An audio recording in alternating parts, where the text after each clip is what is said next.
Bismillahirrahmanirrahim. Assalamualaikum warahmatullahi wabarakatuh. Alhamdulillah.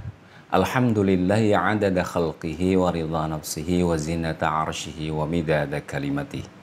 Ashhadu an la ilaha illallah wahdahu la syarikalah fi asma'ihi wa sifatihi. Wa ashhadu anna sayyidana Muhammadan abduhu wa rasuluh sallallahu alaihi wasallam wa alihi wa sahbihi. Subhanaka la nuhsi sanan 'alaika anta kama asnaita 'ala nafsik falakal hamdu hatta tarda wa lakal hamdu idza radita wa lakal hamdu ba'da ridha. Subhanaka la 'ilma lana illa ma 'allamtana innaka antal alimul hakim wa la haula wa la quwata illa billahil aliyil azim.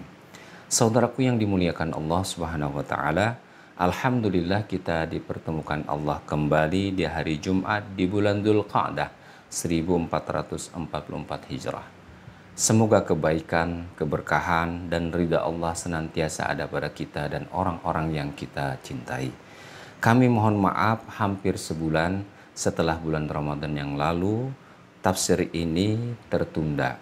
Dan insya Allah pada kesempatan kali ini kita akan lanjutkan kembali tafsir Al-Quran bersama kami Majelis Baitul Quran, Yayasan Tapin Mandiri Amanah, Kalimantan Selatan, insya Allah akan kembali menemani Anda dalam program kami Jumat bersama Al-Quran. Di kesempatan kali ini insya Allah kita akan lanjutkan tafsir surat Al-Baqarah, insya Allah pada ayat yang ke-193 dengan tema bahwa misi perang di dalam Islam adalah untuk menghancurkan fitnah, yakni menghancurkan kemusyrikan dan kekufuran. Qauluhu ta'ala, A'udzu billahi minasy syaithanir rajim.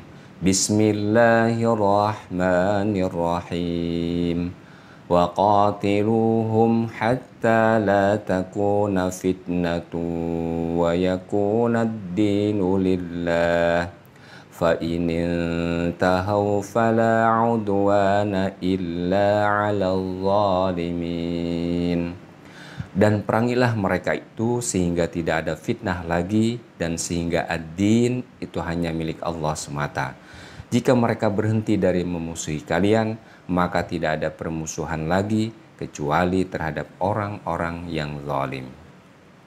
Saudaraku yang dirahmati Allah Subhanahu wa taala, terlebih dahulu kami harus dudukkan ayat ini adalah tentang perang ofensif. Ini adalah ketika Rasulullah SAW berada di Madinah Al-Munawwarah. Ketika baginda Rasulullah menjadi kepala negara di negara Madinah Al-Munawwarah. Sebagaimana yang telah kami jelaskan di beberapa episode yang sebelumnya. Tidak tepat diterapkan dalam kondisi dakwah kaum muslimin pada saat ini kecuali orang-orang yang memerangi kaum muslimin atau perang defensif. Hadirin yang dimuliakan Allah Subhanahu wa taala. Firman Allah, "Wa qatiluhum hatta la takuna fitnatun wa yakuna ad-dinu lillah." Dan perangilah mereka itu sehingga tidak ada fitnah lagi dan sehingga ad-din itu hanya milik Allah semata. Imam Muhammad Ali As-Sabuni menjelaskan maknanya adalah qatilul muharibina hatta tuksiru syaukatahum wa la yabqa syirkun ala wajhil ardi wa yusbihu ad-dinullah huwa zahiru al-aliyu ala sairil adyan. Perangilah orang-orang yang menyerang kalian itu sehingga kalian dapat memporak-porandakan kekuatan mereka sehingga tidak ada lagi kemusyrikan di muka bumi ini dan agama Allah adalah menang atas agama-agama yang lainnya. Imam Al-Qurtubi menerangkan di dalam tafsir beliau Al-Jami' li Ahkamil Quran, ini adalah merupakan perang ofensif yang dilakukan oleh Rasulullah SAW sejak di Madinah Al-Munawwarah. Wa huwa amrun biqitalin mutlaq la bi syartin an yabda'al kufar. Firman Allah ini merupakan perintah untuk memerangi orang-orang kafir tanpa disyaratkan mereka harus memerangi kaum muslimin terlebih dahulu. Dalilnya adalah kalimat di dalam ayat tersebut, yakni wa yakunad dinu lillah, dan sehingga agama itu hanya milik Allah belaka. Demikian pula dijelaskan dalam hadis Rasulullah SAW, beliau bersabda, "Umirtu an uqatilan nas hatta yaqulu la ilaha illallah. Fa idza qaluha asamu minni dima'ahum wa amwalahum illa bihaqqiha wa hisabuhum 'ala Allah." Aku diperintahkan, kata Rasulullah, untuk memerangi mereka, memerangi manusia, sehingga mereka mengatakan tidak ada Tuhan yang hak disembah kecuali Allah.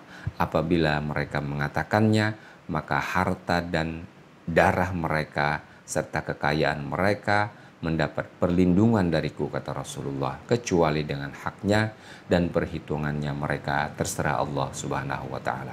Hadis riwayat Al-Bukhari, Muslim dan yang lainnya. Ayat dan hadis tersebut menunjukkan bahwa penyebab dari peperangan adalah kemusyrikan dan kekufuran. Sebab Allah berfirman, hatta la takuna fitnah, sehingga tidak ada lagi fitnah, yakni tidak ada lagi kekufuran dan kemusyrikan. Allah menjadikan tujuan dari peperangan itu adalah adanya kemusyrikan. Sekali kami tegaskan bahwa ayat ini adalah berkaitan dengan futuhat dan penyebaran Islam yang dilakukan oleh Rasulullah SAW saat di Madinah, kemudian dilanjutkan para khalifah sesudah beliau. Perang yang mereka lakukan adalah untuk menyebarkan Islam, nasrul Islam, dan meruntuhkan benteng penghalang manusia untuk menyembah kepada Allah Subhanahu wa taala. Teknis dan tata cara peperangan yang dilakukan oleh Rasulullah SAW itu memang sangat rinci dan tidak memungkinkan kami jelaskan secara detail pada kesempatan kali ini. Namun intinya adalah bahwa perang yang dilakukan untuk menghancurkan tembok penghalang keimanan, yakni kekufuran dan kemusyrikan, sehingga manusia dengan nyaman dan aman menyembah Allah Subhanahu wa taala.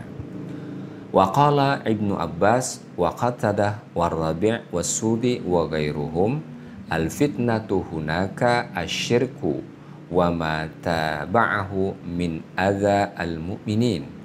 Ibnu Abbas, Qatadah, Ar-Rabi' dan As-Sudi menyatakan serta yang lainnya, yang dimaksudkan dengan fitnah di dalam ayat tersebut adalah kemusyrikan dan hal-hal yang menyertainya, yaitu tindakan-tindakan yang menyakiti kaum muslimin. Hadirin yang dirahmati Allah Subhanahu wa taala, akhir dari kalimat ayat yang mulia ini adalah fa inil tahau fala udwana illa 'alal zalimin. Jika mereka berhenti dari memusuhi kalian, maka tidak ada permusuhan lagi kecuali terhadap orang-orang yang zalim. Imam Ali As-Sabuni menerangkan bahwa fa in tahau 'anil syirki fala ta'tadu 'alaihim. Jika mereka berhenti dari kemusyrikan, maka janganlah kalian memerangi mereka. Imam Ibnu Katsir lebih merinci maknanya, fa in tahau 'amma hum fihi minasyirki wa qitalil mu'minin fakuffu anhum fa inna man qatalahum ba'da zalika fahuwa zalimun wa la udwana illa 'alal zalimin. Jika mereka menghentikan perbuatan mereka berupa kemusyrikan dan pembunuhan terhadap orang-orang mukmin, maka hentikanlah penyerangan terhadap mereka, dan orang yang tetap memerangi mereka setelah itu, maka ia termasuk orang yang zalim, dan tidak ada permusuhan kecuali orang-orang yang zalim.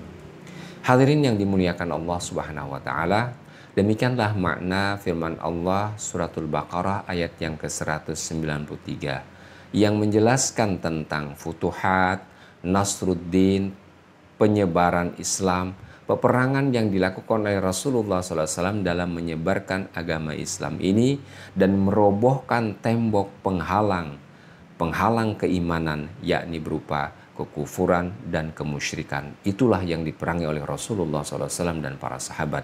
Demikian, semoga kita bisa mengambil manfaat dari ayat yang mulia ini. Amin amin ya Allah ya Rabbal Alamin. Assalamualaikum warahmatullahi wabarakatuh.